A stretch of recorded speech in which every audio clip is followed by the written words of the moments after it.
Live from the Talking Joe studios. It's Talking Joe.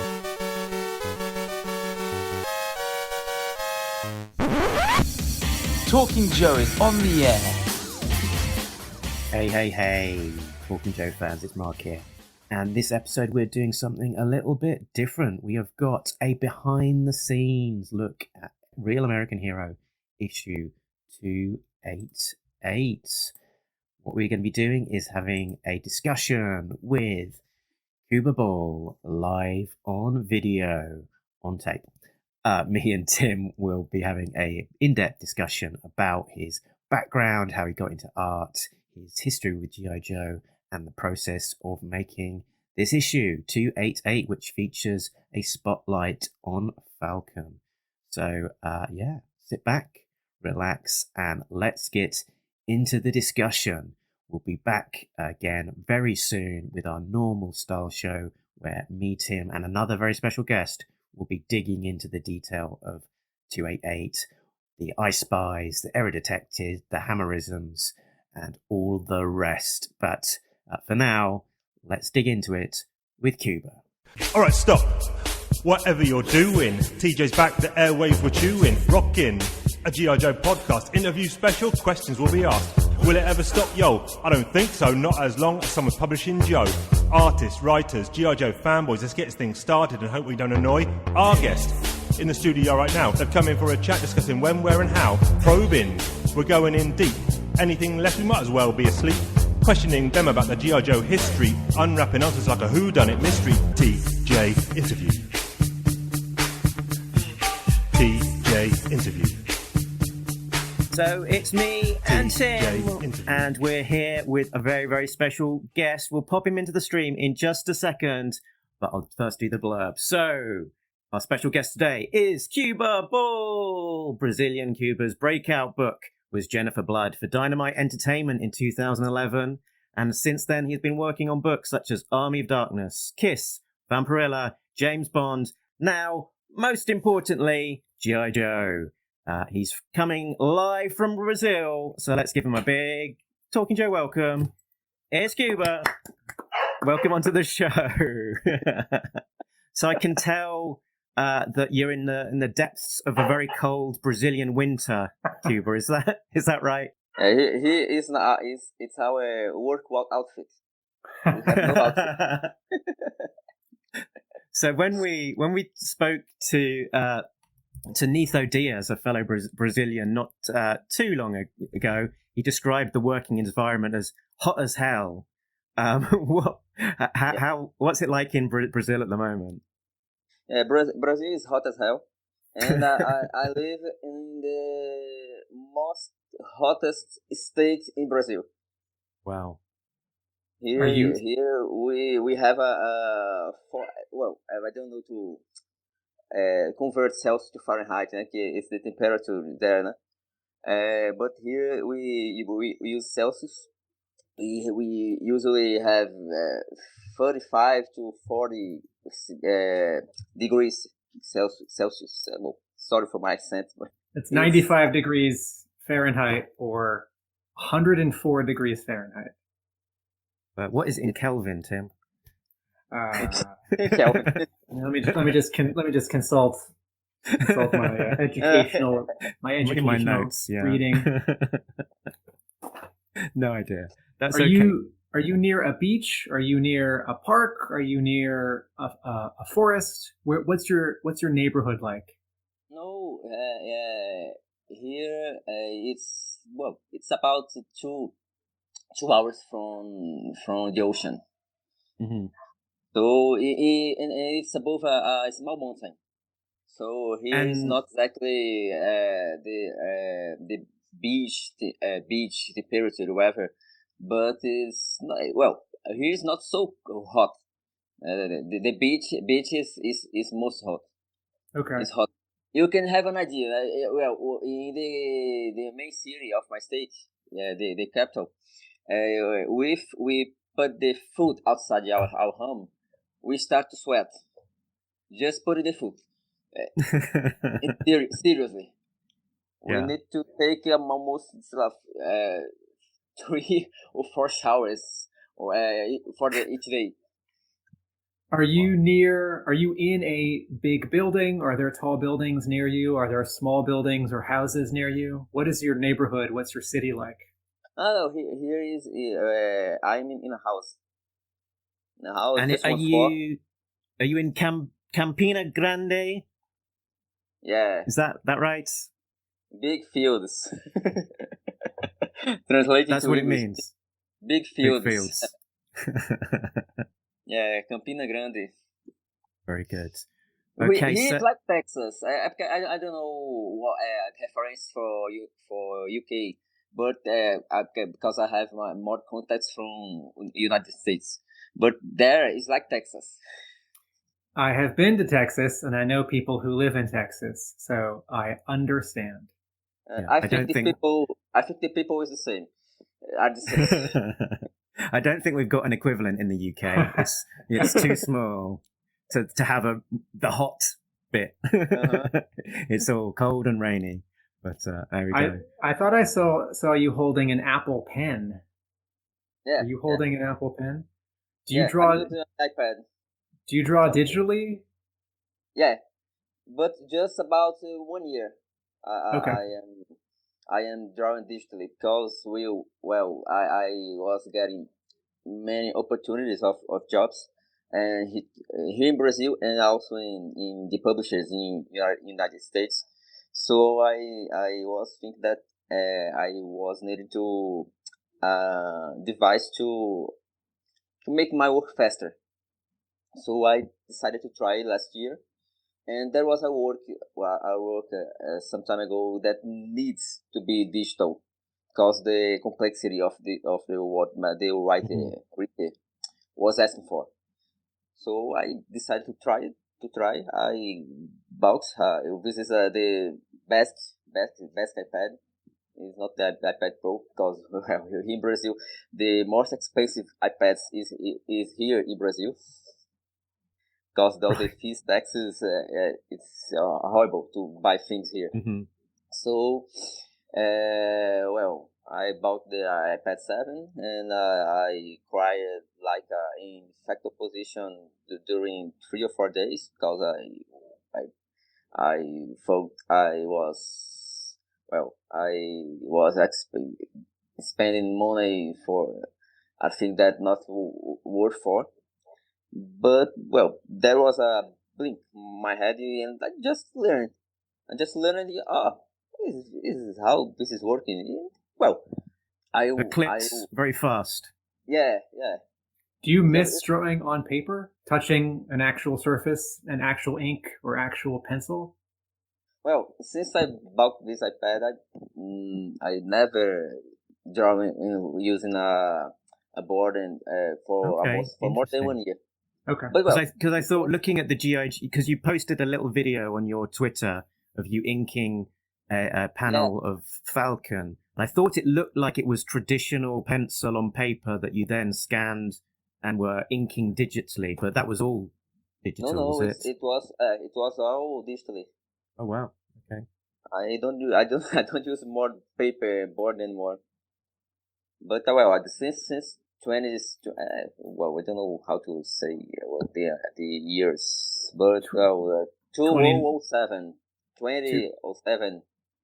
2007. So since 2007, I started to work in comics. So it was everything using paper. Well, I have tons of paper here in my shelves. I already broken shelves here because the just like weighing down. Yeah. Oh wow. Two times the shelves broken. Did you go to school to draw comics before you got published in 2007? What's your training? Well, no, I never go to a school. Well, I if we'll talk about this my biography. Yeah, let's go for it. Man, so how did you get drawing? Yeah, man, I draw that. Well, as my parents said to me, I draw since I was 3, and I never stopped. Basically, it was Yeah, always was the guy that I stay home to draw, and I always used that to escape from social interactions. So I was in school, people are trying to talk to me. I just jump my head. Well, if I stay here, I ignore them. They will go out. So I and it was my hyper focus during all my life. But well, I live in a small city of a small state of a country that this is not the culture. We don't have a culture of comics or a culture of artists. Well, and well, here my parents try to find teachers and find classes to develop all these skills. They say it's skills.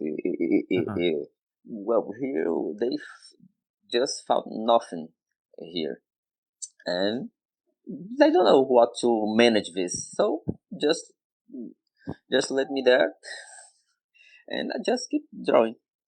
So when I always did comics during my childhood, but I never had this idea to work professionally in comics because, well, the place I live to have any, well, because it's in 1990s, 20 years ago, and we have the opportunity to work with many things. We will need to travel and live in São Paulo, Rio.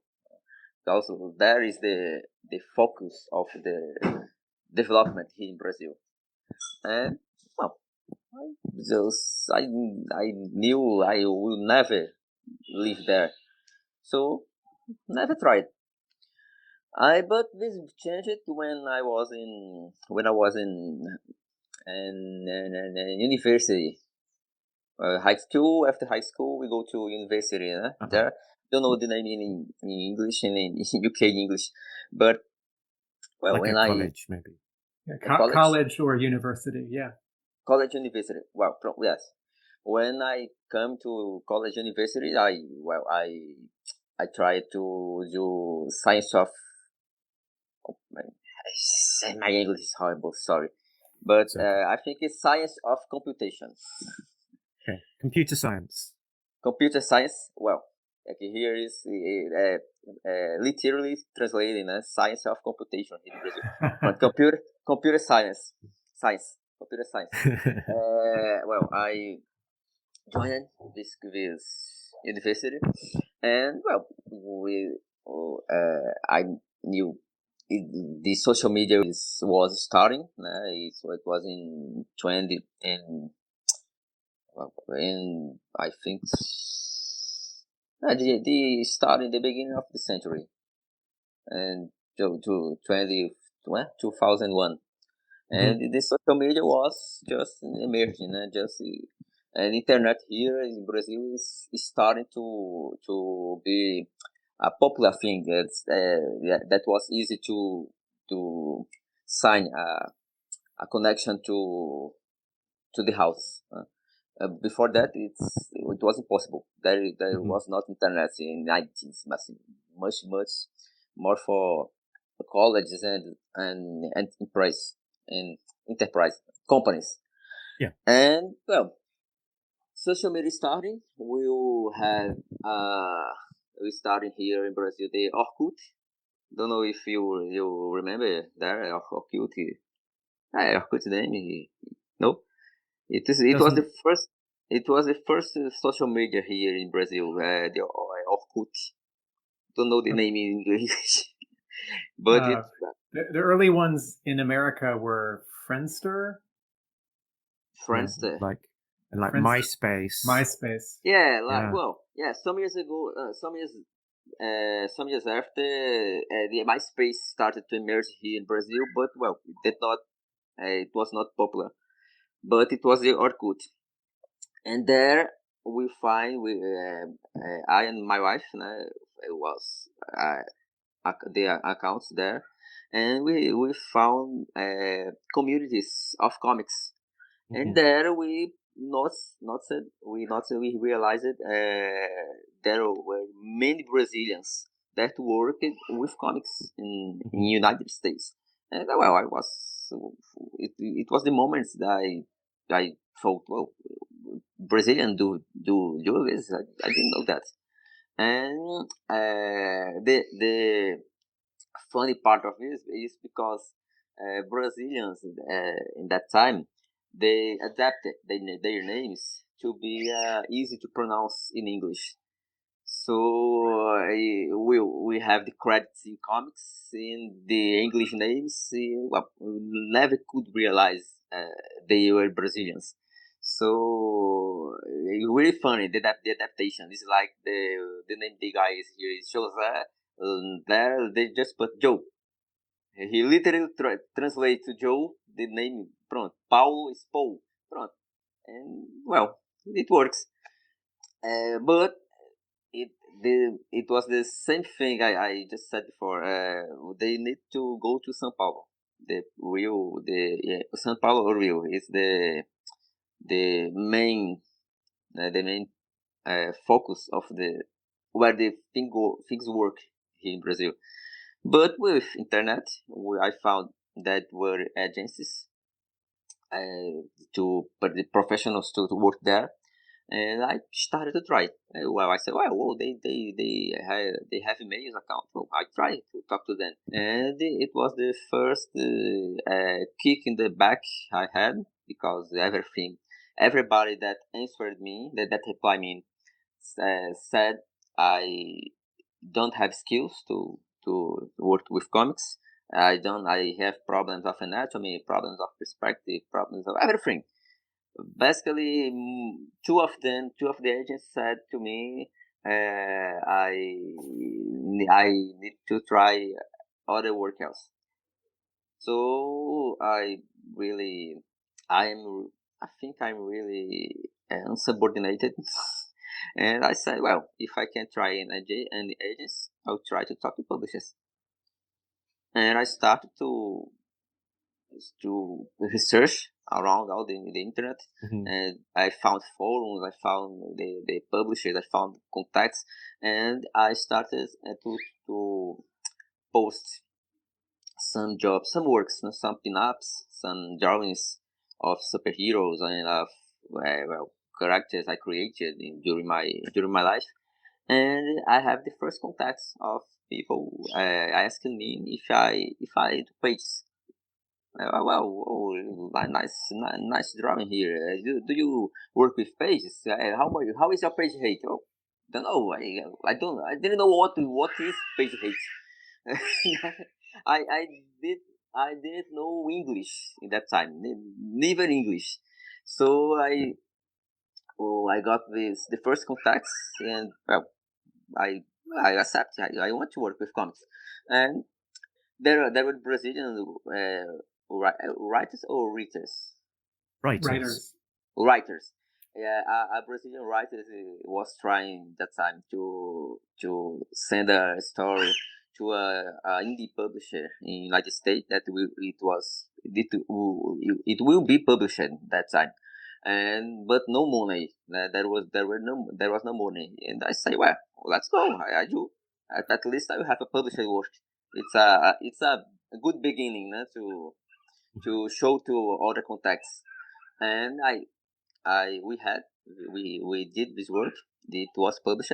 I have the copies here with me. It was an anthology of your horror stories, and I think it was the catalyzer of do horror stories because the other people that asked me to draw pages was horror stories.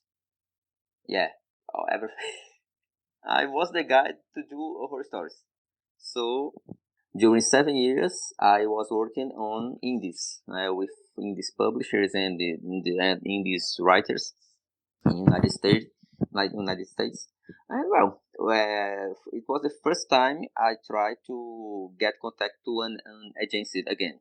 now, 7 years of experience managing deadlines, managing writers, doing suggestions, doing change, doing notes, and I needed to refine my line art. So I tried to every one time for a year. I tried to send emails to all agents I knew, and for almost 3 years I have no reply. And one good day, at the end of the day, the holiday, December 31, I just I will send this email to two agencies. Sorry, and the next day I have the reply for both agents, and I picked one because one was Glass House. Don't know if you know that about that Glass House Comics. No, Glass House.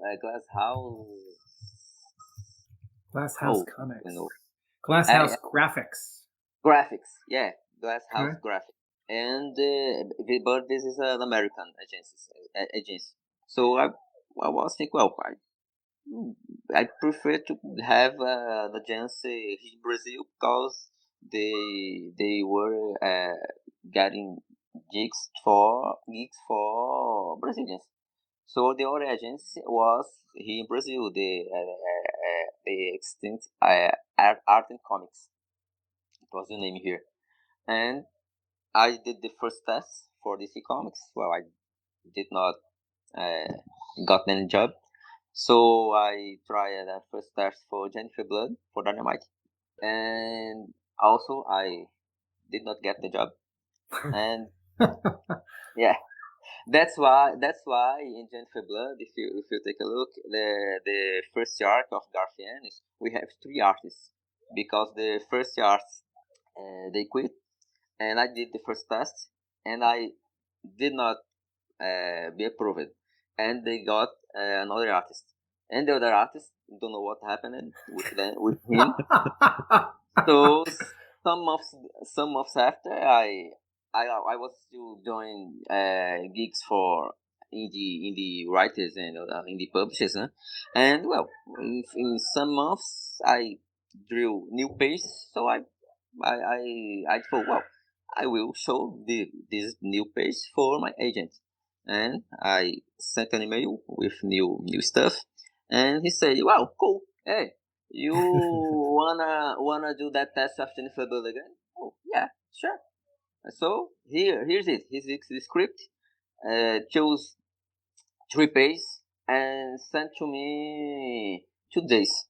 Oof. Yeah, pick 3 pages, sent to me in 2 days. In 2 days. Pencils and inks. Yeah, pencils and inks. Okay. Cause all my career in comics, I did pencils and inks. Okay. Always. And it was a problem for me because when I talked with any agent, they said my pencils was dirty and horrible and impossible to an ink understand what I'm doing. So I just in my head is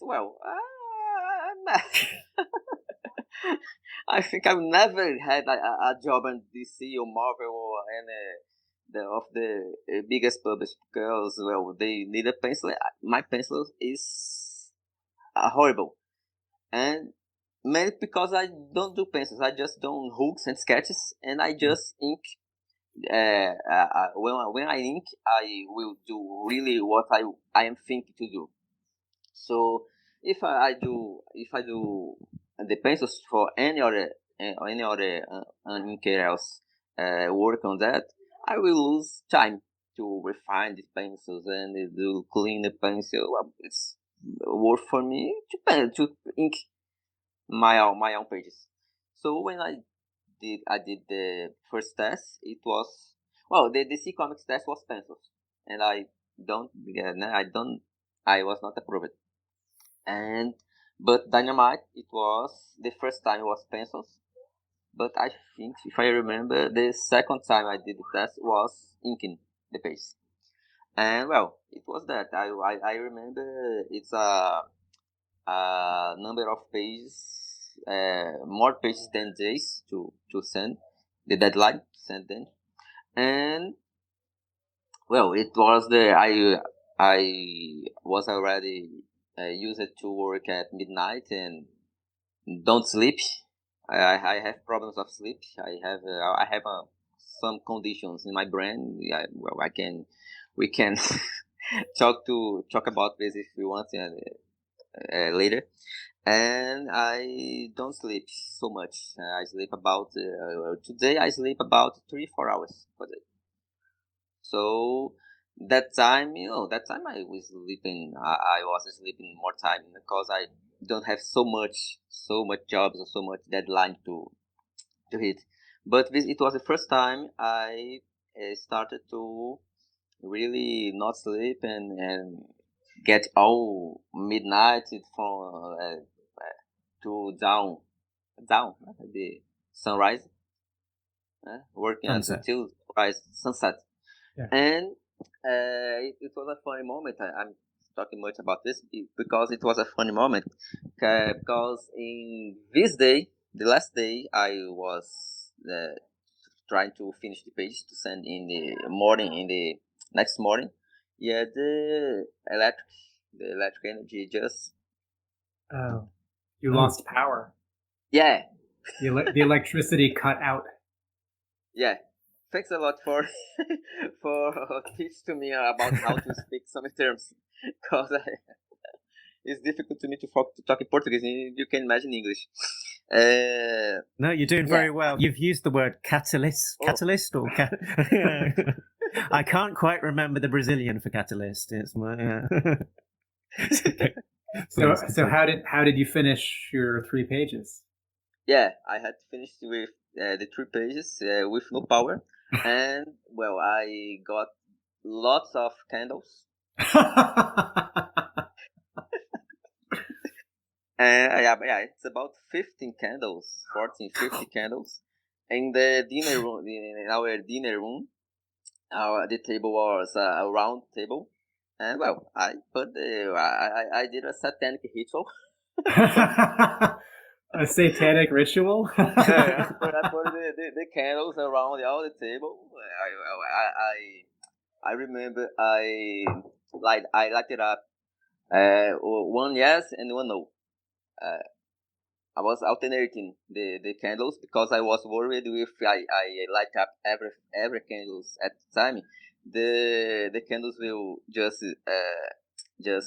Run lose down. the charging run down, and just I will return with no light again. So you were So- conserving your candles. Yeah. You're saving half of them. Yeah. Okay. So maybe I think about this now. Right now, I think that was because I think I did a pact with this. I think A pact with the because I devil. was. I think I was really. Doing a Accidentally satanic submitted. ritual, and I don't know about that. Now I'm afraid because this test it was approved. And it was the first test in this page. They was published the test page. Mhm. So in Jenifer Blood, there if you see the I don't know if you both you read the Jenifer Blood, but I've not at least. no, the issue 5 it was my test page, and I started. Oh, they well, I had published your test pages. yeah. Oh wow, okay. They were published in issue 5, and but well, issue 5. But the editor in my agency said, well, you don't know, you don't need to do this issue right now. You need to finish the previous issue, the previous book, because the other artists did not finish that. So you have to do issue well. 4 now. Yeah. So the last page of issue 4 are my pages, and I started well because I start with Garfien's book. It's a good start, What a way to start! Yeah, fantastic. Just simple, family friendly, well, and my first official page was hanged man, Oh, a hanged man. hanged man, Yeah. using lingerie, purple lingerie, and with an orange in the mouth. It was my first page. Welcome to American comics. Yeah. Well, it was amazing because I'm a huge fan of Annie's work, and well, it blew my mind. It really blew my mind because the thing the thing that made me to really join Dynamite is because the boys. The Boys, publisher of the boys. Yeah. Yeah, they published the boys, and when I met the boys title, it was awesome for me. And not during the books publishing, they was changing the artists and getting many randomically artists. So I was trying. Well, let me try to and end of this book, end of these books. But well, when I joined, the boys was over, so I did get this opportunity. But I really hope it. I really cheering to any time they can do an spin-off and thing, and they could call me to hey, let's do this space. So well, it was my breaking in comics. Well, for I can say the mainstream publishers. No? Yeah. Because I was during 7 years worked for indie comics. I and my wife. My wife is colorist. Oh, you asked who colored the cover? It was my wife. Okay. Yeah, I was wondering. Yeah. I just forgot to reply you. Yeah, it's the signature. Okay, because on the it's on the signatures. Yeah, because on the inside front cover, it just has the artist but not the colorist. Oh. Yeah, I think it's my fault. I think I did not. You forgot to tell them. I hope he will. I hope not, you're not going to get in trouble with the wife. Yeah. So after you, so while we're on that subject, so your wife, I'm probably not going to pronounce this properly, but she's colorista Chimeris. Chimeris. Yeah, the man Elmer. It's not Chimeris, Chimeris.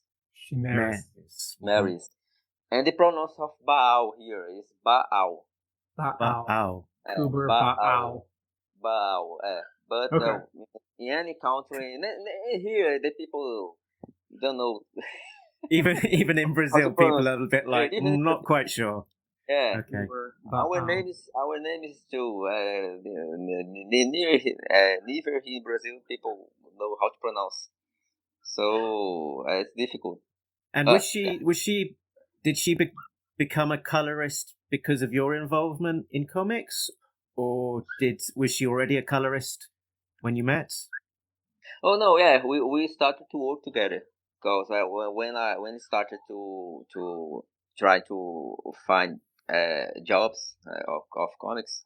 Well, the first comic I said for the Brazilian writer, it was a black and white story for the anthology, and she said, "Well, it's black and white. Well, I can do great tones." I said, "Well, you can do great tones. So using what do you use?" Well, I use the Photoshop. I try anything. So she tried using the mouse to make the gray tones. It worked, and we started. When we were looking for jobs, we found colorist jobs too, and she just tell me, "Well, let me buy a tablet, and I will be colorist." Oh. Just simple. So when you started drawing for Dynamite, did you then draw a lot for Dynamite, or were you doing some jobs for Dynamite and some jobs in Brazil? Oh no, dynamite. No, the jobs in Brazil it was just for this writing. After that, only American writers. Okay. And then So when you started after Jenifer Blood, did you draw something every month, or were you doing other jobs that weren't for Dynamite? oh, well, I think I don't know exactly the years, but I can say to you, I joined Dynamite in 2011 Okay. with Jenifer Blood, and the first time I got no job for Dynamite is after I did James Bond. I think in 2018. Okay. Yeah, I was Mark has on screen a list from your website of it's my all website. of all It's of not your a work, Yeah. but it's not. So it's pretty consistent. Yeah. Yeah, so No. lots of Jenifer Blood, starting with 4, keeping on going until what 30 then more Jenifer Blood, and then some other projects. Then Army of Darkness Yeah. 2016, Kiss 2016-17, Jeepers Creepers, then James Bond 2020, Vamperella 2021. Yeah. This hiatus was just in James Bond. I got a hiatus of about 6 months. It was not. It was now in 2020, and So sometime before, after finished Keys, I got about 3 months without job from Dynamite. okay. But before that, it was a project before. After no. Yeah, they must like you because they keep on giving you jobs. Yeah. You must be reliable. I really think a lot because when I joined it with Jenifer Blood, I had no idea what the things work, how the pick artist, the pick colorist. I had no idea. So, because when I working just for in the writers, we just keep the same artists, the same colorists during many books, many issues, so many projects. And when we get a publisher that have many titles and all a crew around doing each one in our own department, I had no idea. And well, I finished Jenifer Blood. Issue 3, no, 4, 5, and 6. And after that, they just sent the script for issue 7 and say, well, keep doing. And, Keep going. whoa, okay. So it comes. Issue 8, issue 9, 10. For 3 years, I worked on Jenifer Blood. And after that, I did another Jenifer Blood miniseries written by Stephen Grant, and and after that they started to they kept getting books for me. So when I have did no you? idea. And I have no idea because they were doing this. Okay, when did you first hear about drawing an issue of G.I Joe, and who contacted you? Oh, in that time I get no projects from Dynamite. Well, it was about 2 years and 3 years ago.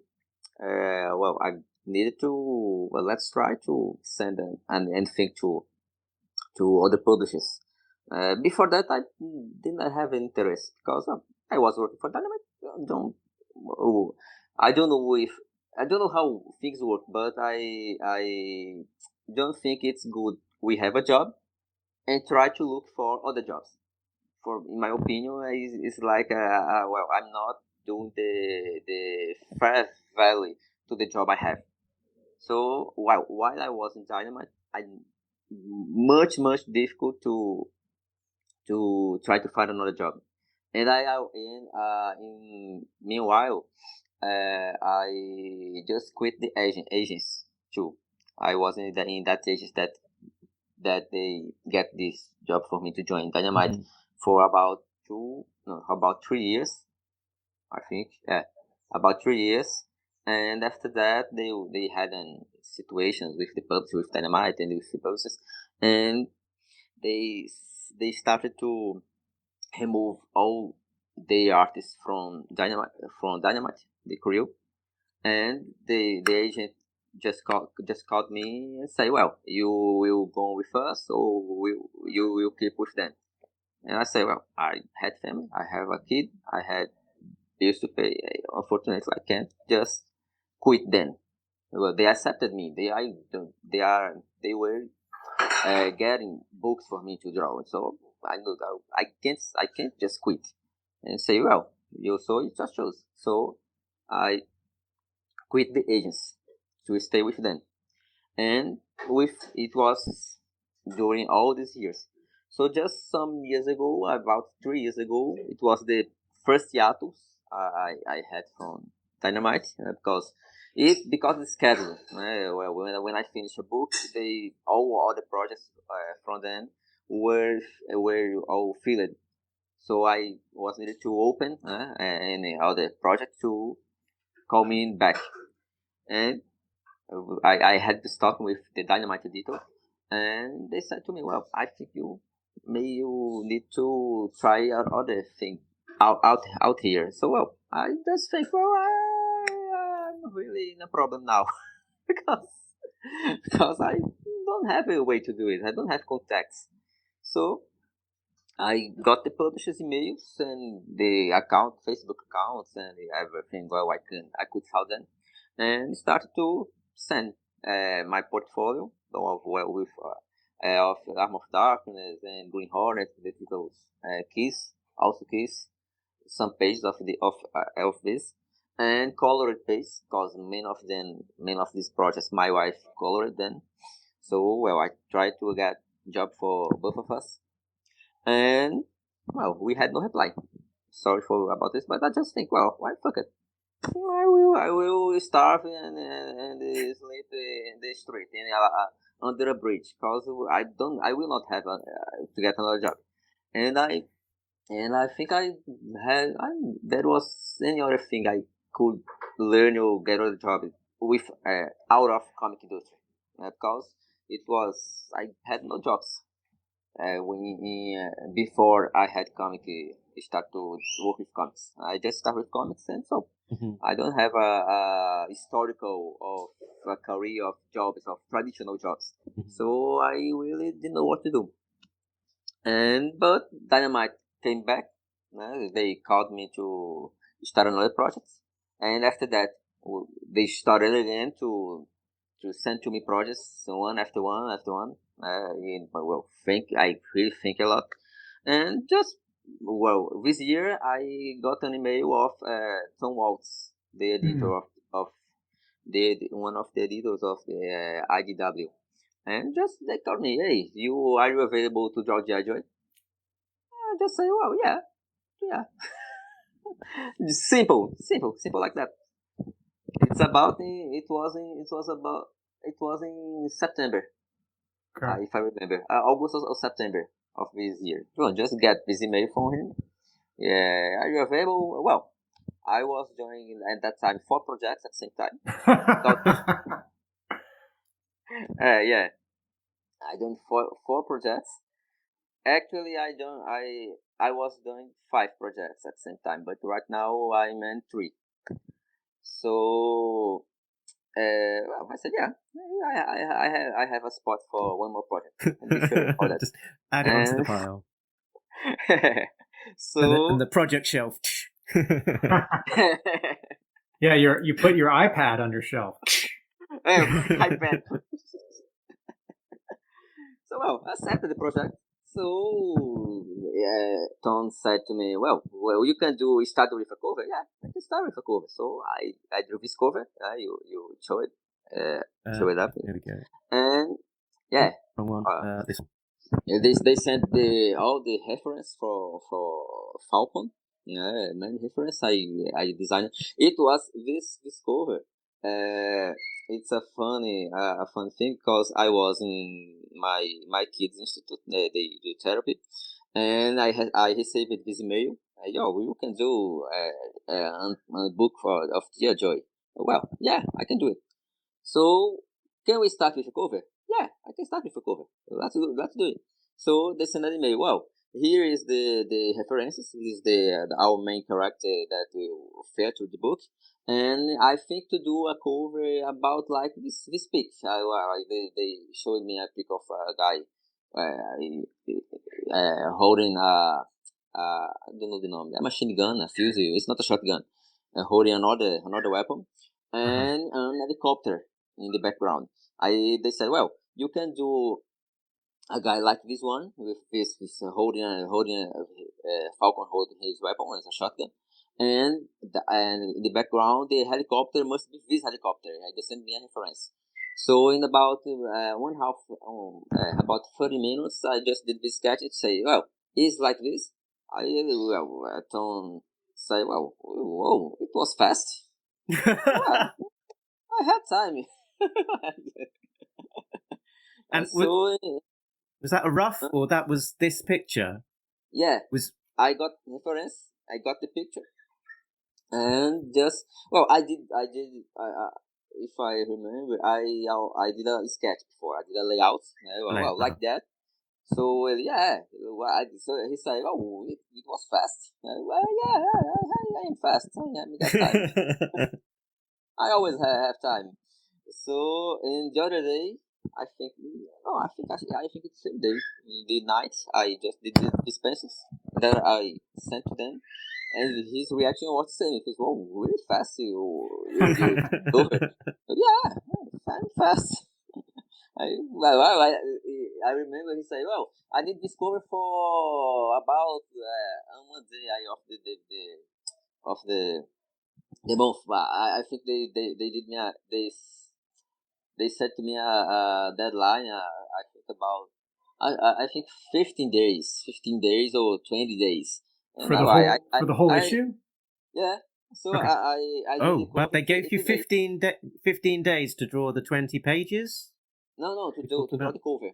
To the cover. Right. Yeah, okay. Okay. That's more realistic. It's like I don't remember the exactly the dates, but I remember well. I need discover to August 20. You can do that. Well, I was in September 10. Well, yeah, I can do it. So in 2 days I sent the cover. So when you got the script or the plot, did you have it translated, or is your reading of English good enough that you could follow the script? No, I've read it all in English. Okay. Yeah, And after 7 years working in the right. Okay. the comics now, I needed to learn English. Okay. I think that's why I have no so much experience to talk, because that you can see I'm talk.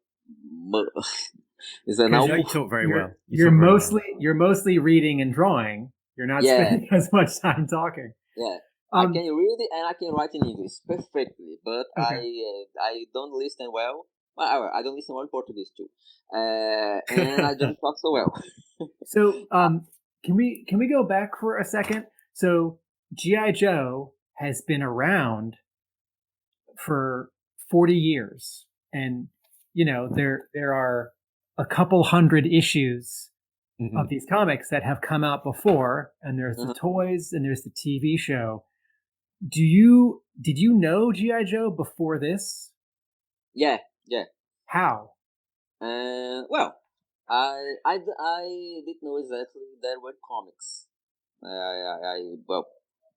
Because as you said, it's about when started G.I Joe comics. When was it started? It's about the 80s. 1982. 82. Yeah, 39 years ago. Yeah. Well, I born in 1983. Okay. So, and I had no idea there were comics now of G.I Joe. But well, the toys, they have the toys here in Brazil. Brazil, the name of they translated the name for to they translated the name G.I Joe to Commands in Action. Here is Comandos em Ação. Well, I had no idea that was G.I Joe. G.I Joe. But we have the toys here, and the toys here were much expensive. I never had money to buy anyone, and all the friends that had an G.I Joe toy and G.I Joe figure, they just said to me, "Well, I have, you don't have." Ha ha ha! It was Nice. G.I Joe was a social limit. Who could buy an G.I Joe toy and who couldn't buy. So we always needed to buy the pirate versions, the Chinese versions, and well, it was not the same. The main thing I always wanted the G.I Joe toys was about all the articulations. Oh Because yeah. it was really difficult to find toys with all this versatility. So I was really crazy in that time, and well, in that time, well, there were Rambo, there were the military and action movies was a big boom here in Brazil too. Brazil is almost 10 years late the United States culture. So with I have Sylvester Stallone Rambo moving 18s in Brazil. We have in 19s. Okay. It's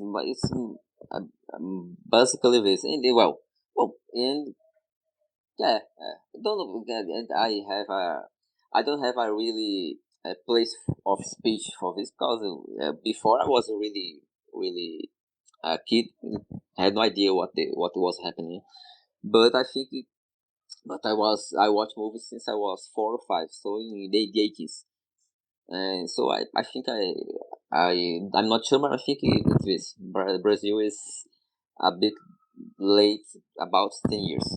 So There was yeah, also in the 80s a G.I. Joe cartoon, an animation show on TV. Did you ever know about that? I don't remember if I have the Joy animation here. I don't remember. Okay. So I'm trying I trying to give a light for my mind, but I think I can be wrong. Can be wrong. And did you ever read any of many of the comics of G.I Joe, or was the first one that you read the one that you drew? It was the first one. The first one comic of G.I Joe. It was the comic I drew. So when did you get the script? How long did you have to draw the 20 pages? You mean the deadline to finish the pages? Yeah, for this one. Oh, well, I was really worried about this part because I did the cover and I sent the cover to them. They approved it. It's everything's right here. And in a few weeks, I will get to you the script. So okay, and it was in I think I don't remember well, but I think it was August or September. Like it's the average of the time we were talking. So the days kept coming, and no script coming.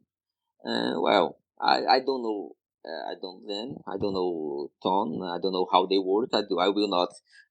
I will not interfere where it's not my business. So I will not push them. I think I have no place to do this right now. It's my first job in IDW. So I can't. In my opinion, I can't just push them. So I kept waiting. I was doing Vamperella for the Dynamite at the same time, and doing more 2 projects at the same time too. So I will advance my projects and wait for the script. And in a beautiful sunny day, I just have my name mentioned in Twitter and mentioned in something other social media. And well, what is that? So it was they announced the pre-orders of G.I Joe number 2018 and for November. And I said, what? I don't have the script yet. How they have, how they have the release date if I didn't get the script yet? So well, okay, if they schedule the releasing date in a few days, I must have the script. But the days were coming. The month is ending, another month is coming, so we got October. And well, man, I don't have the script yet. So I will write to Tom asking for well, there is a limit there. We was walking through a limit line that if I get the script after that, I will not be really available. So I don't know the right word, but I will not. I can't. Yeah, you wouldn't have enough time. Yeah. You're working on your other projects. Yeah. No, but even working on the projects, because I always try to do a way of conciliate all projects, and well, knowing the deadline, I can prioritize what is the deadline is asking for, and the other things I can manage this. But it was in a situation for me because I don't know what kind of line art they would like. I know the yeah yeah. Even if I don't read the G.I Joe, if I don't, I researched about it, and it was the time I knew there were so many years they were publishing. Because when I started in comics, I noticed many adaptation of movies, of toys, of games. We have comic books, né? So I was just thinking, well, G.I. Joe is another one project that is adaptation from the toys from, but I didn't know it was so many time ago. And it was that thing I think, well, again, I fuck it. Because I have a huge fans. I know the importance of who is reading, who is fun, who is following up during all these years. And well, I just can't do a lazy job. I really just need to do the best thing I can there. So I was in a situation that, well, if we pass this, if we go after these days without a script, even if I'm doing only G.I. Joe, I will not be able to send in time. And you can think about work on 4 projects, 5 projects. But I write to Tom. Hey Tom, well, I not say I realized that you have the pre-orders open and the release date already open, but I don't have script yet. Well, is there any provision of get the script where we can start and search? Well, he say, "Wow, in right timing, I will have a script for you tomorrow." I saw. Oh, well, cool. So I got the script. I think, I think it was in October. Don't remember the exact day, but it's about 1.5 months to send the page. So, but I know there are the colors, there are the leather, there are the print testing, all this bureaucracy from printing and distribution, and so I can just send it. Well, if the release date was November 10, I can send the pages in November 1st. There is no enough time, so I need to send much days before. So it was really a marathon to draw this page and draw this page in the way I really want to draw, because I can't draw. I don't know. I don't know if an artist know how to do this, but I just don't know how to draw a thing just lazy. Just we have 10 days to send 20 pages. I do a fast work there, and here's. I just don't know how to do this. I can't, and it's a problem for me because I don't have many times the idea of timing coming of the how the time work. And many times I say, well, this page is an easy page. I can do this page. I think 6 hours I finish this page. So I spent 3 days doing this page. An easy page. Yeah, it's an easy page. Oh, there was just one character in the page. Oh, just forest. I do some leaves and trees in background. It's good. What was the easy? What was this easy page? Which one was it? Oh, the first pages was easy for me. I have a lot of references of this museum. This museum is a real museum, and all these everything there were a reference. So it was easy because I just need to get the angle. The angle I think it was cool to do on the frame on each panel. Well, the references there. Just need to copy what is there. So all these attractions inside the vitrines, some of them I got reference. I forgot the name. Reference. Reference. I was saying references. Reference, and I did a quick research and a quick Google. I found many of what we have inside this museum, so it was easy.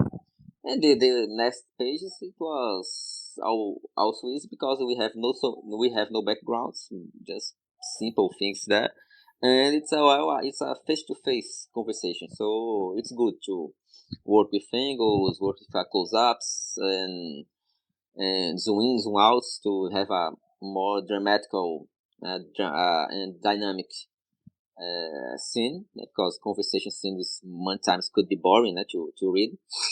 So it was easy.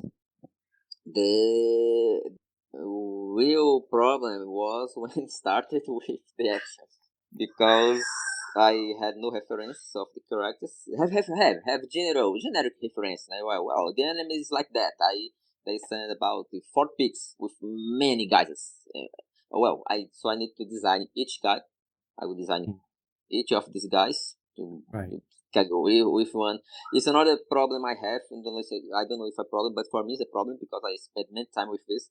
But even the secondary characters, I like to do a background for him, for her. Because I will just draw. Well, it's a woman that working with computers. Okay, I draw a woman with a long hair, using a jacket and with a notebook in the hand. No, I try to do a good glasses. Try to see what could be the haircut for him to anyone look at that. And well, he's not England. I think he is from Ireland because of his haircut. I like to do this. I like to put a ring, to put an alliance in the finger, to put all these things. So I designed the characters, and I did to do different characters to be recognizable to the reader. Don't have problems to reading many, seeing many characters in the panels, and so I try to do each one really different from other. So I try to do different ethnics from like they were from different countries, different cities, different locations, born locations, and it spent me time because I really need to do this. I think many times secondary characters is most important than the main characters. Main characters are already there. Everybody know about them. So I try to find the logical. Because an example, the first draw is totally armored. They have a rocket launcher in his back. They have all one armor. The law, the name of this one. Yeah, Law. Law.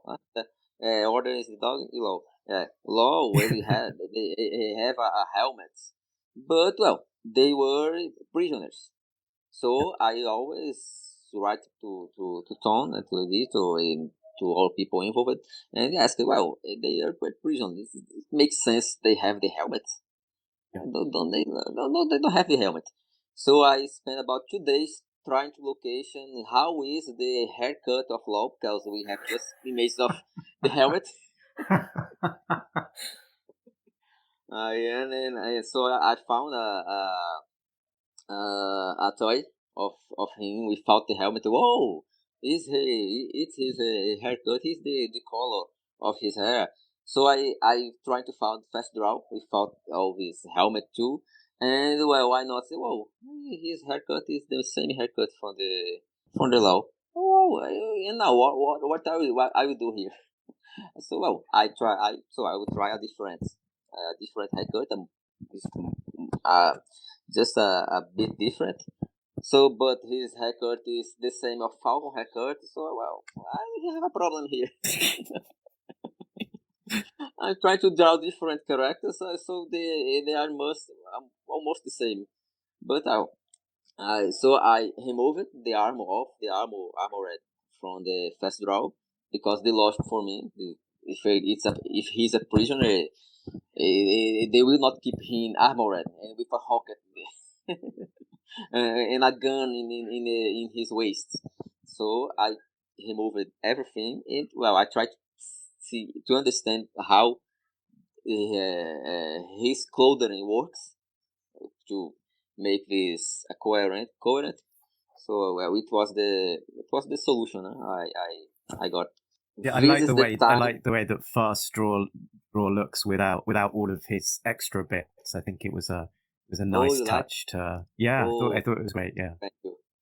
I really thank you a lot because it's a situation for me because at the same time I need to spend all this time trying to find a logical situation for the what character each character is doing there, but I am also a lot worried about what the people will think about it. So, well, I don't want to see Law without the helmet. Why is he without the helmet? Yeah, so I really worried about how, because it's a different way to show the character. Huh? I can It's not. tell you, as a fan, as a reader, I want to see the characters in their full costumes. And then when I turned the page, I thought, oh, Law doesn't have his helmet. Fastra doesn't have his helmet and his missiles.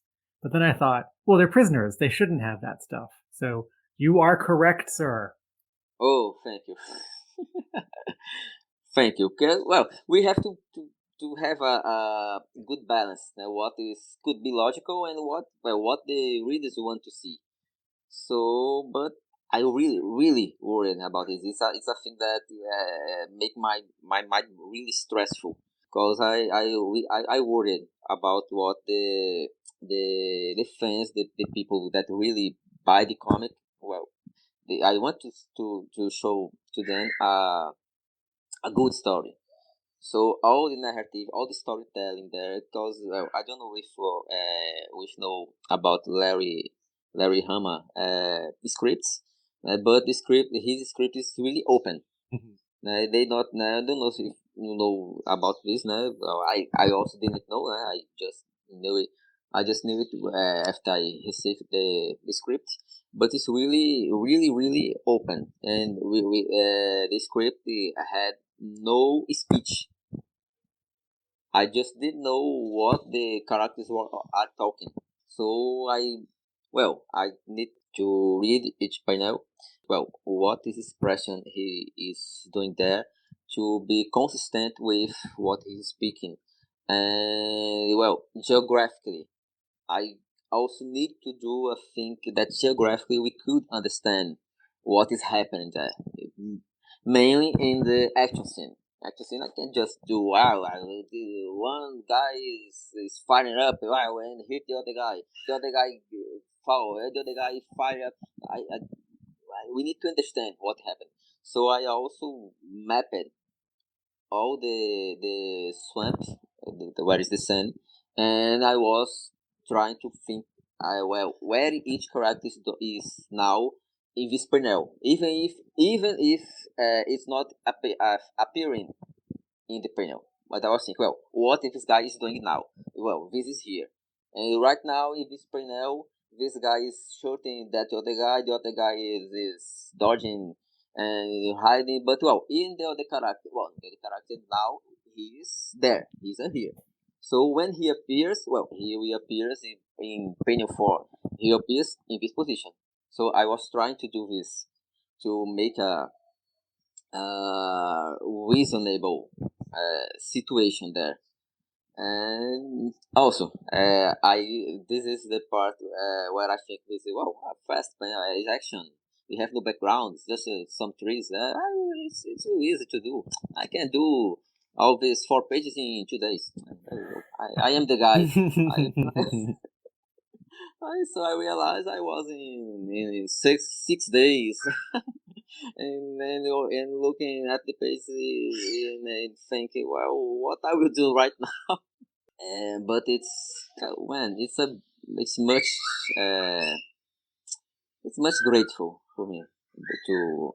I don't know even what the reader is thinking about because many times I think I give much importance in a thing that problem in the other guys just say, well, it's just another thing. Don't know. So in terms of what readers think, the comic has only been out for 4 days, so it's early and it's hard to say what the fans think. But you've made this comment about how you wanted to make the background characters look distinct from each other and the 3 main characters, and they do.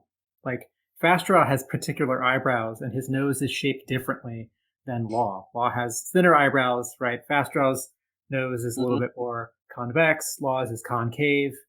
The care and the detail, both in faces, character design, and also where everyone is in the fight scenes.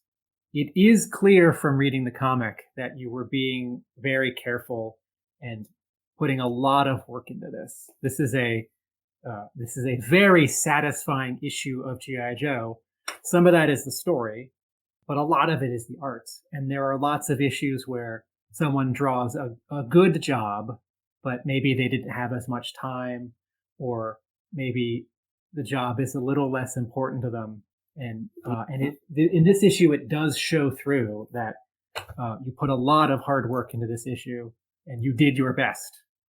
And it's G.I. Joe is often quite a complicated stories, lots of characters, lots of different scenes and things like this, and it can be a case where it's quite easy for an artist to just trip up a little bit and just maybe not be completely clear for the reader. And reading this issue, it just seemed very, very clear. You absolutely knew where you were and where everyone was, and there was never a moment where I had to sort of stop and go, hold on a minute, what just happened?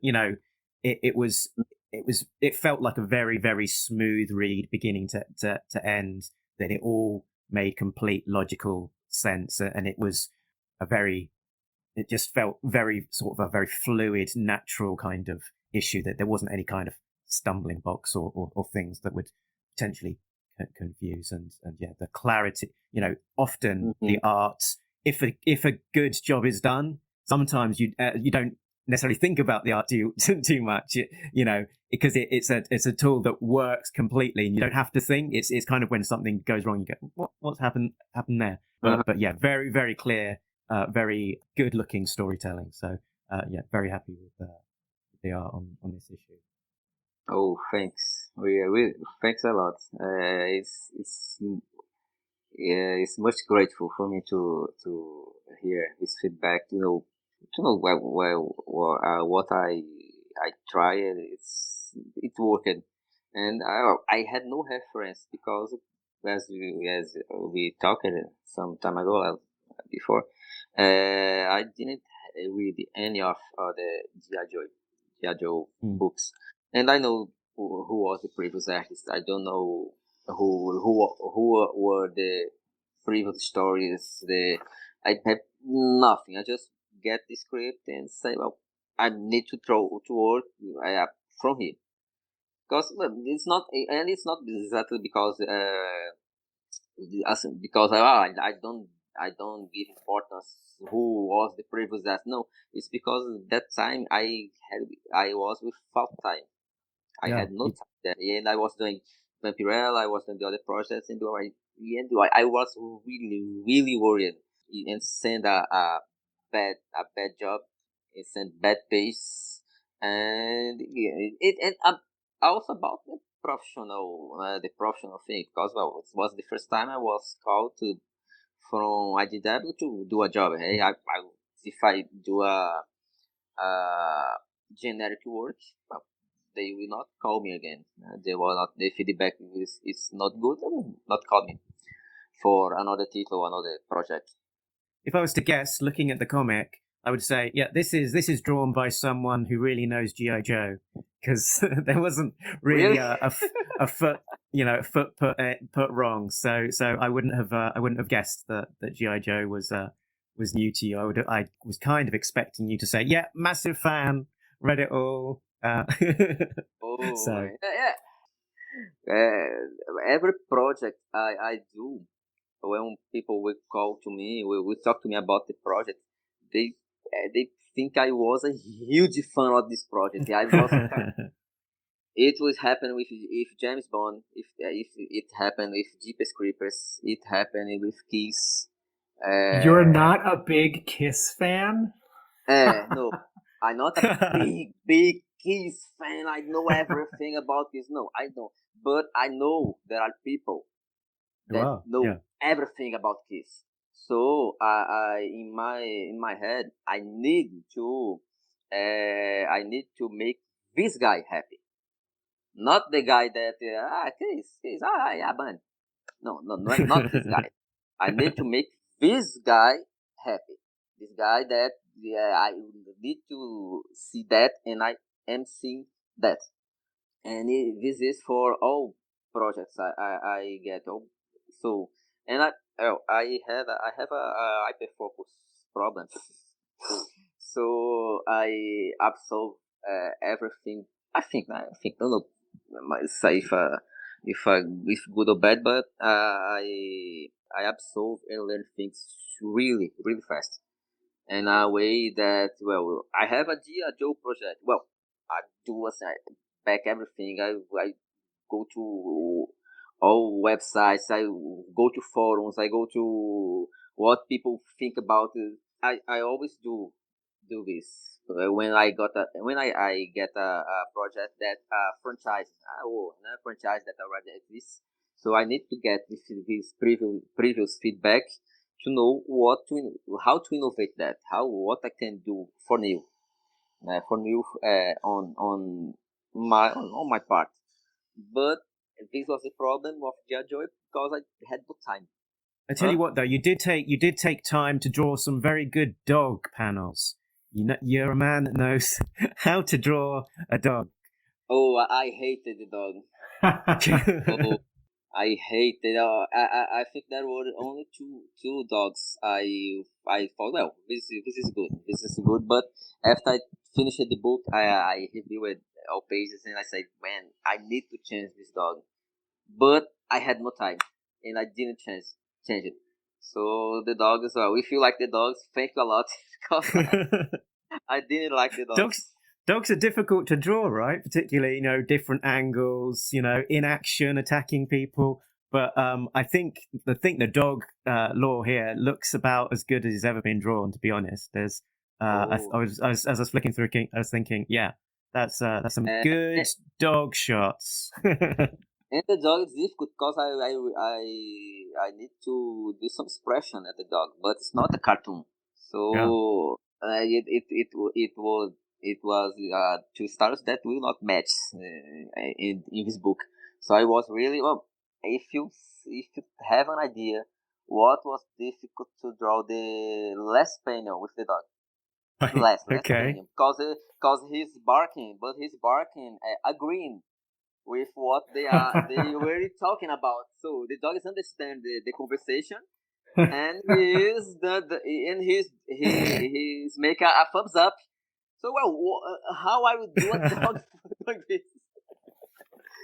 How could I draw a dog like this? And I tried to make We go, woof. a small smile, just a resemble of the smile and some eyebrows a bit, but not to stay so much cartoon, so to not be so much out of the line art, the original line art. But it's man, I didn't like the final result of the dog, but When you finished your issue, did you say anything to the editor that you'd like to draw another issue? Did the editor say anything to you that maybe you can draw another issue? Will we see you back on G.I. Joe? I don't know. When I finished the book, the feedback from Tom and from all the other people that were working, like Diana Davis, the other the other person is working on the book, and the editor assistant Megan, all of them sent to me a great feedback. They said they really liked it, really enjoyed the pages. It was really good. Fronton, also Fronton, they said he said it's really good. He it's much satisfied with the page, and he said he want to make me do other things for them. He said he said he will try to get maybe other projects, other books, or maybe G.I Joe. He didn't specify about this, but I'm still waiting. But I know how things work. How I know there is no there is no spot to the job right now there. I know they have the regular crew, the regular artists, and for me to join another thing, they need to have this free, An this open job spot. available. Yeah. Open spot. Yes, Yeah. exactly. And I know there is this situation, and I'm still waiting. He said they were positive. They said they want me to do other things there, but actually I'm still waiting. So the other 4 projects you were working on when you drew this issue, have you finished those? Well, Vamperella, yeah. Okay. Vamperella, That's one. Vamperella was I was also in a deadline problem situation because I joined Vamperella, replacing the other artists, the regular artists. Problem because I don't know why, but probably because of deadlines, of the delaying of the to finish the pages and these days turning out near from the releasing date. So I was called to fill in like a fill in, doing specific books just to gain days, gain months of to the regular artists can send they can hit the schedule in a good way. All right, But so that's Vamperella. yeah, So G.I. Joe, Vamperella. What were the other 3 projects? Did you finish yeah, those? yeah. No, the other ones I'm still doing. Okay. Can you tell us what they are? Yeah. Well, I did Vampirella. I was in this same time I was doing G.I Joe. The Vampirella was with the deadline really tight. Also, because it was the last 3 books to finish all series. So it's almost 2 years of a project. So I know things were delaying each month. So the last books is basically it's totally a rushed deadline. So that was also because we have this problem with G.I Joe to not do all researches I would like to do. because Vamperella was prioritized because the release dates of the books. But in this time, during this time, I was asleep about 2 or 3 hours, and all the hours is working. I was I am Tom Hanks in the island with the Wilson? But I had no Wilsons. you were going crazy. Yeah. No, I have with my baby, with my kid, my baby. So they were distracting me, and my wife is working in other thing outside home. So I was with them, and it was about 3 months in this marathon.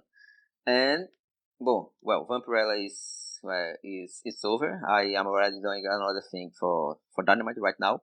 I just started the project, and the other ones was an Oho project for Scout Comics. Scout Comics? Yeah, it's not exactly Scout Comics. It's the Oho. The Oho department from Scout Comics, yeah, did that called Black Caravan. Okay, it's an imprint at Scout Comics called Black Caravan. Okay. Black Caravan. So on a oral project called Swamp Dogs. I can tell about this because the first issue was already released in October, so the project it's out. But I'm still doing the other books. So there are 5 books, and I'm finished right now the issue 3. So there are still 2 books to finish, and it's also I think that is coming closer to deadline. So exactly because this is the same situation, the same problems I have, because I always say, well, this page is okay, it's easy to do, and I spend 4 days doing this page. I think it's easy, and I do details where I don't know if I need to do, but I really would like to do. And there were many characters, all characters are new characters, and it's an whole story. So there are creatures that I want to do a good background, do a memorable design for them. And there were about 12. There were 12 creatures, all different from each other, all with historic. Also, and this issue 3 is like a flashback, the background of these characters. So I thought it was easy to draw. So you can imagine how is a story where we have we have 12 main characters. The main characters are 12, and the secondary characters. The secondary characters, right? Okay, characters, and the background is and the established shots of each character. So it was spending much time was I was expecting, but well, I'm finishing this one, and hope to start the issue for this month yet. All right, Black Caravan is Scout's sci-fi horror imprint. That's what Black Caravan is. Yeah. Sci-fi, also sci-fi. Sci-fi and horror. Sci-fi and horror. I thought it was it's also only a horror. I was going to say if we bring it back to G.I Joe a second as well, one of the sort of the final sort of comments, questions that I had was around kind of the level of violence that's in this particular issue. There's a lot of shots to the head and various shootings, etc. Sort of quite gruesome in parts. How did you feel about that? And I heard a rumor that possibly you even had to tone it down a little bit from a first attempt. Is that true? Oh, you were asking me about how I have these solutions about the violence, right? Yeah. Oh, just finish the other one thing. The other 2 projects were Brazilian projects. Right. Okay. So 3 projects, 3 American projects and 2 Brazilian projects. And well, about this one, I have this question about what is the age rating or group? Yeah, rating, the age rating, what, or if it's for 30 or 16 or 18. And well, I really use it to draw horror story and adult stories. So Yeah. I really draw blood. I draw guts coming off the eye, brains exploding, and well, I started with graffiti. So Yeah. I and when I drew the layouts of the page, this scene was explicit. The scene was the head of characters in the main thing in the foreground, and the brain was exploding. And, and I don't remember, but I think I got the brain splattering for all the panels in the background in the background of the panels, like but well, and I asked I did a questionnaire. Each page I was reading the script. I did a questionnaire. It was about 30 questions for of the what is happening. And it thinks, well, I have two options for this. Please pick one. I have a question for this. Here, this character is using what clothing of this character. I did all this questionnaire, and one of these questions was about the age hate and about violence. But well, it's a war. They are shooting each other. We don't have how to do this without the blood. But I drew the layouts with the explicit violence, and it was the first note from Tom and from Larry. This design, this layout of this panel you showed me was Larry. Larry said, "Oh, well, please, you can do this panel, something like that." He sent a sketch where the guy who's getting shot is at the edge of the panel or covered up by another panel. Yeah. The guy had shot it in the head. Okay, there we go. Yeah, Tim. this one. Okay, this one. It was the suggestion from Larry. Make something like that. So got the message, and Tom wrote to me saying about the age hate, and we don't show blood, don't show explicit violence. So I answered, I replied him say, well, don't worry, I already know what to do. And the all other panels, like this scene, and the other ones, the main the ground on the ground, being shot on the ground. It was my idea, and how I could hide the violence, and at the same time we have the experience of what happened or what is happening. Yeah, it's clear, but it's a little indirect, or it's toned down. Yeah. It's like, as you say, I think we can feel it and experience it, but we're not seeing everything. It's a lot of it's being left up to our imagination to fill in the blanks of the goriest bits. I can say my line art, my work, it's much, well, don't know exactly the word I can describe this, but I say my line art is much dirty. It's much don't know if realistic. No, I think it's not realistic. But it's like well, if the guys is on a swamp, I do they dirty. I do they with water. They with hair.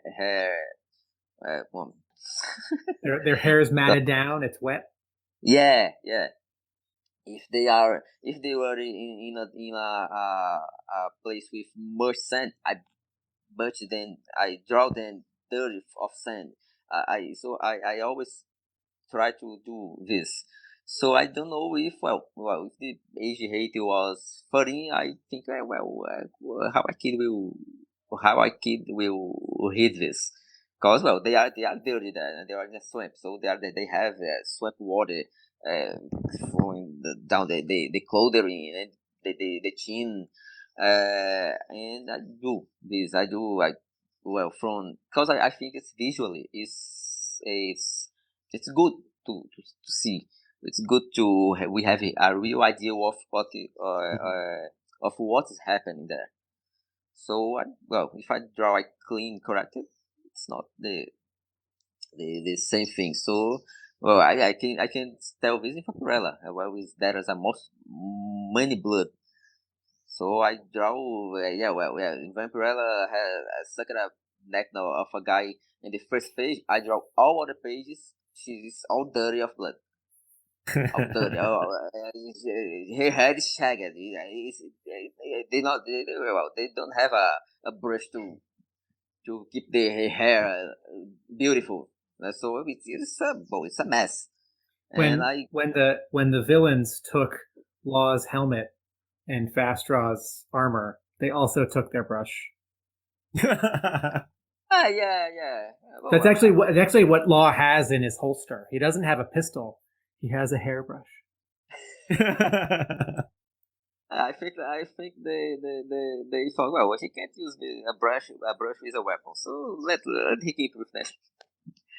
So in the first appearance of of Law with Fast Draw, I draw them more cleaner, more the haircut more good, more because the Petalist is you need a balance. Now I can't draw then with bloody drawing from her teeth and the hematomas on because they punch it and they start beautiful. At least in the beginning of the story, that they must be beautiful. So I will put it down on the put it down on the swamp during the story. Well, if you draw G.I. Joe again, having seen a story with men in the jungle and it's dirty, it would be interesting to see. And during the day, it would be interesting to see a different kind of story take place at night, or there are airplanes, or it takes place underground. So I hope you can come back and draw more G.I. Joe, and I would love to see more of these characters or any of the other characters. G.I. Joe, the comic, has been published for so long, and there have been some years where one artist draws the comic for a long time, and there have been other times where there's a different artist every issue. And sometimes that's because the editor's trying to figure it out, and the book has schedule and deadline problems. But these issues running right now, each issue is by itself, and each issue is drawn by a different artist on purpose. And the publisher likes to try out new artists. So I'm always sort of cautious or nervous when I see a name in the catalog for the upcoming issue of G.I. Joe. If it's someone who hasn't drawn G.I. Joe, or who I don't recognize from a lot of comics that I read. And I was cautiously optimistic when I saw your name, but the issue really holds together. It's a great looking issue, and it's not just the drawing of faces, of guns, of the vehicles, of swamp, water, and dirt. It's also the storytelling. When we're close, when we're far, when we're straight on, when we're low looking up, when we're up looking down. The acting, having a panel like this where Falcon comes up, like this panel here, we can see him. Yep, we can see him in the previous panel, and now we're much closer, and there's all this tension. So not just the drawing. The drawing is excellent. Storytelling is excellent, and also Larry turned in a really good story. So I think you haven't worked with him before, you haven't drawn these characters before, but it all came together well. It's a very satisfying issue of G.I. Joe. Oh man, thanks a lot. Really, really thanks a lot. You don't know how it is unknown. I feel it's really honor for me. You don't know. You have no idea. Wonderful. Is there anything else that I think we're wrapping up? We've been talking to you a long time and been using up your time very generously. You know, I got kids to check on to make sure they're still alive. And I'm sure you've got things to be getting on with. But was there anything else that you wanted to say or sort of tell us about the process of making this issue that we've not touced on yet? Oh well, don't know exactly. Well, if you all have questions, please let me know. If you want to talk more, I have all day here.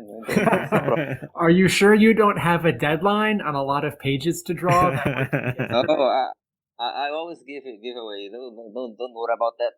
Yeah, I just had a thought as well when we were talking to Nitho. Do you know Nitho? Are you familiar with Nitho Diaz? Have you ever met him? No. I know him just by name, but I never followed his work. Or I don't remember, but I think he living near here in this, and don't know if here in the same state. I forget the name of his city off the top of my head. It was the third largest, right? Kewber, do you have a? You're on social media. Do you have Instagram, Twitter, a website, places that you want our audience, our listeners and viewers to know to find you on the internet?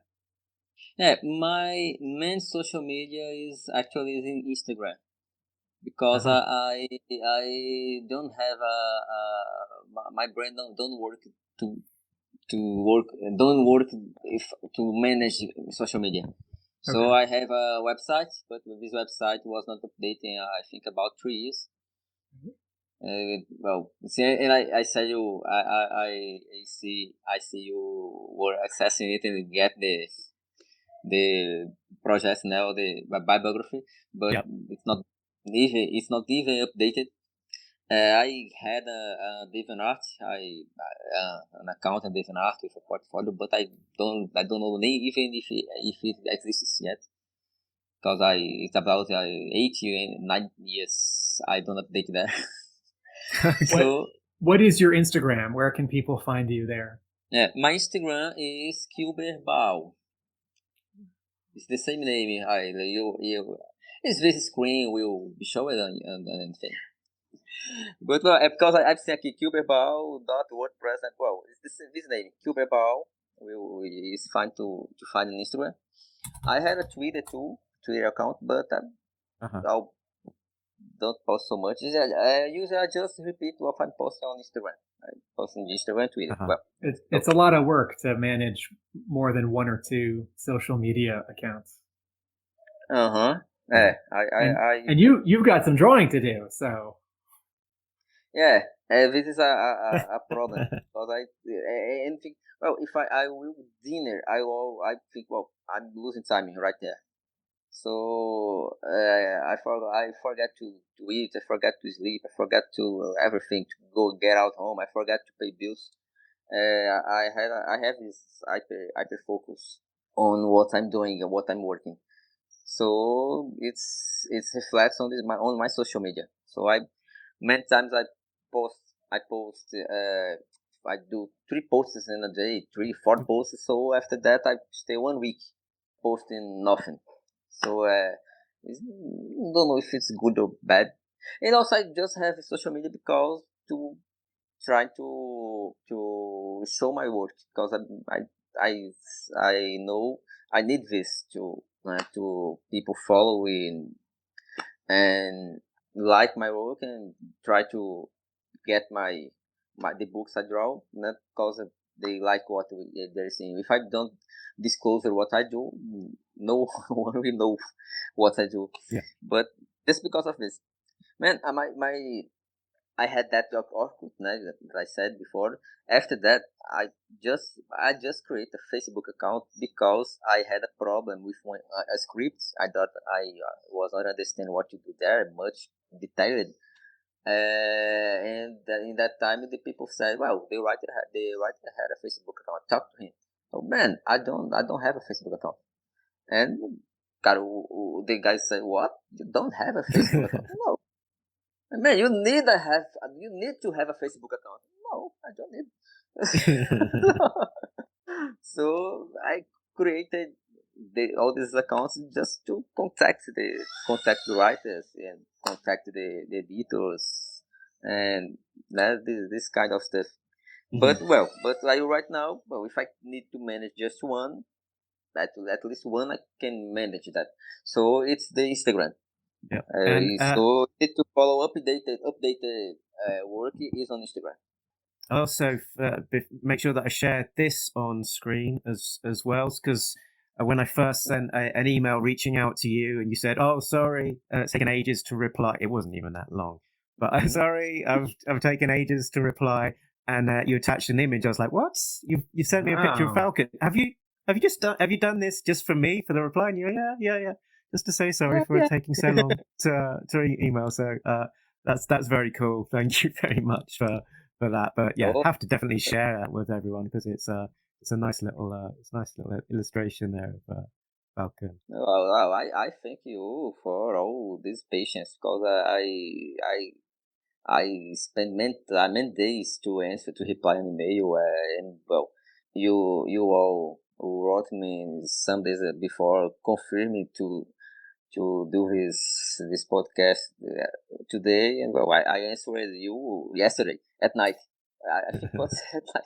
So it's my well, the guys there must be desperate because they have they have the compromises, they have all the schedules, they things to do, and I don't answer. And I thank you for this patience, for trust that I will appear today. Well, thank you for replying, and thank you for coming, and it's all come together. So perfect. Shall we wrap up the show, Mark? Yeah, so just leaves us to say thank you very much for being so generous with your time. It's been great talking with you and finding out more about you, your process, your work on G.I Joe. If you or the listeners want to find out more about us, you can visit talkingjoe.co.uk. And Tim, people want to find you, they can find you in a couple of places, can't they? My comic book store is Hub Comics in Somerville, Massachusetts, and my blog is realamericanbook.com. So I think that's us. No, this is my turn, right? I was going to say yes. Well, so I think that's us done. But remember, nobody beats Talking Joe, a real American podcast with a guy from England and Brazil. Laters.